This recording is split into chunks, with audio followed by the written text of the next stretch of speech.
Selamat petang, salam sejahtera. Terima kasih Anda bersama dengan saya di Nazilin Unity Channel. Ini satu pendedahan yang Anda patut tahu dan Anda pasti akan share.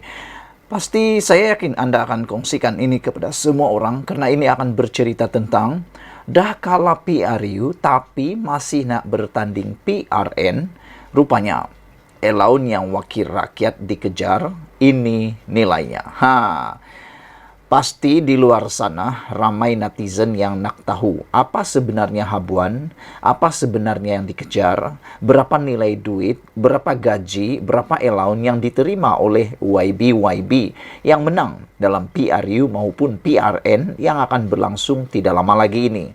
Saya seringkali bercerita dengan rekan-rekan, kami bertanya kenapa orang sanggup berebut-rebut mau menjadi YB, padahal YB ini kerjanya bukan senang, tapi rupa-rupanya ada nilai imbuhan, allowance, gaji yang memang membuatkan mereka meliurkan, menjadikan kita berliur lah macam tu. Tapi bagi kita semua yang tidak ada rezeki untuk menjadi YB, tak apalah, cukuplah berliur melihat mereka. Okey, saya kongsikan dengan Anda semua. Ini rupanya sebab sudah kalah PRU tapi masih nak bertanding PRN, rupanya allowance yang wakil rakyat dikejar, ini nilainya. Korang masih ingat lagi tak dengan isu allowance pinggan mangkuk yang digembar-gemburkan oleh ahli Parlimen Muar, iaitu Syed Saddiq Syed Abdul Rahman? Siapa yang lupa? Kami akan letakkan ciapan Syed Saddiq Syed Abdul Rahman mengenai isu allowance itu di bawah. Isu ini sebenarnya mengenai kes tuduhan rasuah oleh Syed Saddiq Syed Abdul Rahman. Dia telah melampirkan keterangan menafikan tidak terlibat dalam gejala rasuah. Pada masa sama, dia juga mengatakan ada allowance pinggan mangkuk sebanyak RM42.000. Saya ulang sekali lagi, berjumlah sebanyak RM42.000 secara one-off. Saya fikir dari hidup saya, dari kecil sampailah mungkin saya meninggal dunia, saya tidak akan mampu membeli pinggan mangkuk berjumlah RM42.000 ini. Yalah, bayangkanlah RM42.000 itu bukan kecil nilainya, ia sangat besar.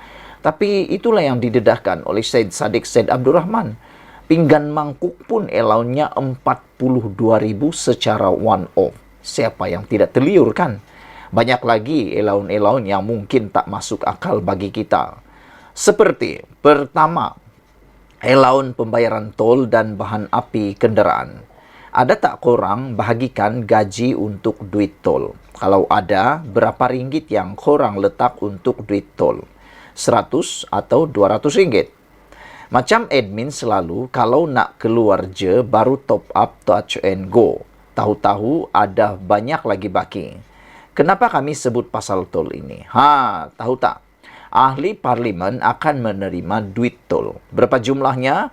Allowance juga terbahagi kepada dua. Allowance ini layak dibayar kepada ahli Dewan Negara sebanyak RM200 sebulan. Manakala ahli Dewan Rakyat akan menerima RM300 sebulan. Tahukah korang? Ahli Parlimen juga akan mendapat allowance bahan api kenderaan sebanyak RM750 sebulan bagi ahli Dewan Negara dan RM1.500 bagi ahli Dewan Rakyat. Banyak kan? Memang banyak. Sama nilainya, jumlahnya dengan bayaran CCM kereta Anda sebulan. Itu baru minyak mereka. Allowance minyak mereka. Coba bayangkan. Kalau kita tak keluar mana-mana, lepas tu bakinya bertambah je, pergi ke mana agak-agaknya kan? Okey, kedua, allowance pakaian panas, pakaian rasmi istiadat dan bantuan pakaian black tie. Kalau ada ahli parlimen menghadiri satu tugas rasmi di negara yang beriklim sederhana, mereka berhak untuk menuntut allowance pakaian panas berasaskan apa-apa kadar dan atas apa-apa terma dan syarat yang dinyatakan dalam pekeliling pembendaraan yang berkaitan atau apa-apa pindaan kepadanya. Mereka juga akan diberikan RM1.500 sebagai allowance pakaian rasmi istiadat atas apa-apa terma dan syarat yang dinyatakan dalam pekeliling perkhidmatan yang berkenan atau apa-apa pindaan kepadanya. Nombor 3, allowance telefon dan diberikan alat komunikasi mudah alih keistimewaan diberikan kepada semua ahli parlimen untuk telefon, iaitu ahli parlimen diperuntukkan dengan satu telefon talian terus dalam tempat kediaman persendirian. Ahli parlimen diperuntukkan dengan satu talian terus di pejabat perkhidmatan. Kos pemasangan dan sewa telefon ditanggung.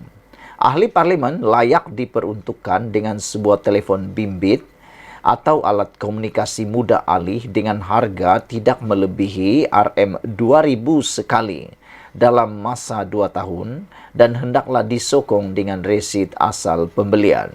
Sabar jap, bukan tuja. Mereka juga akan menerima allowance telefon pada kadar Rm900 sebulan, dibayar tanda memerlukan sokongan tanpa tanda memerlukan sokongan apa-apa resit. Bayangkan kalau kita beli internet guna allowance ini. Wow, Rm900 sebulan tuh bosku. Nombor 4, allowance mesyuarat. Setiap kali mesyuarat dihadiri akan dapat bayaran. Punya bagus kan? Kalau Anda bekerja di swasta atau di kerajaan, bayangkan kalau Anda mendapat bayaran dalam setiap majlis atau mesyuarat yang Anda hadiri. Kan punya bagus. Banyak-banyakkanlah mesyuarat supaya lebih banyaklah dapat allowance yang dapat. Kalaulah kita dapat. Malangnya, tak tahulah Anda dapatkah tidak. Terpulang, tinggalkan dalam ruangan komen. Ahli-ahli YB ini dapat allowance mesyuarat. Setiap majlis dihadiri akan dapat bayaran. Selalunya kalau kita bekerja, mesti setiap bulan akan ada meeting bulanan bagi membentangkan laporan apa yang kita dah buat untuk bulan itu. Samalah macam sos cili. Takut jugalah kami kalau bos marah kan. Tapi pernah tak lepas meeting korang akan dapat bayaran. Tak dekan, ahli parlimen akan dibayar pada kadar Rm400 sehari kerana menghadiri majlis parlimen. Mereka juga akan dibayar Rm300 sehari atas sebab menghadiri mesyuarat, taklimat, seminar, bengkel dan lain-lain yang dianjurkan secara rasmi oleh kementerian atau agensi. Kerajaan di peringkat persekutuan atau negeri yang daripadanya ahli parlimen menerima undangan rasmi untuk menghadirinya. Nombor 5, saraan ahli parlimen yang lumayan. Untuk yang terakhir nih, allowance paling mahal. Nak tahu kenapa? Tahukah korang yang ahli parlimen akan menerima saraan ahli parlimen? Cuba teka berapa? Coba teka. Kami nak korang teka dulu berapa. Jangan scroll atau jangan skip. Jangan cepat-cepat percepatkan video ini. Kerana saya mahu Anda teka dulu. Tulis dalam ruangan komen, teka dulu berapa saraan ahli parlimen yang dikatakan lumayan ini. Kalau kamu tidak tinggalkan dalam ruangan komen dan Anda tidak meneka, itu mungkin Anda menipu. Dan tipu itu dosa. Tak apalah. Saya kongsikan kepada Anda. Kalau korang tekan bawah ribuan ringgit, atau tekaan Anda ribuan ringgit, ternyata itu salah. Ahli parlimen akan menerima allowance bulanan sebanyak Rp11.000 bagi ahli Dewan Negara dan Rp16.000 bagi ahli Dewan Parlimen.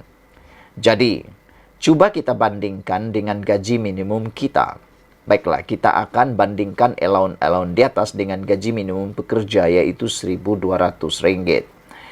Kepada sesiapa yang tak tahu lagi, Datuk Awang Hashim berkata kerajaan telah menambah baik inisiatif Malaysia melalui pakej pemulih dengan menggalakkan majikan menggantikan pekerja asing dengan pekerja tempatan dengan melonggarkan syarat kadar gaji minimum dari 1.500 kepada 1.200. Mungkin pada awalnya kita akan merasakan tak puas hati.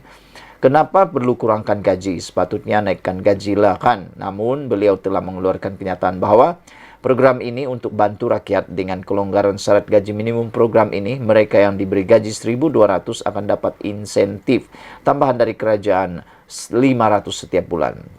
Jadi kalau kita ambil gaji 1.200 dan bandingkan dengan allowance yang mereka terima, sangat berbeza. Allowance telepon saja Rp900 bersamaan dengan 75% gaji minimum rakyat. Allowance mesyuarat Rp400 untuk 3 hari dan dah sama macam gaji minimum rakyat untuk sebulan. Allowance pakaian rasmi istiadat Rp1.520 lebih tinggi dari gaji minimum minimum rakyat. Allowance di bawah saraan ahli parlimen jauh bagai langit dan bumi.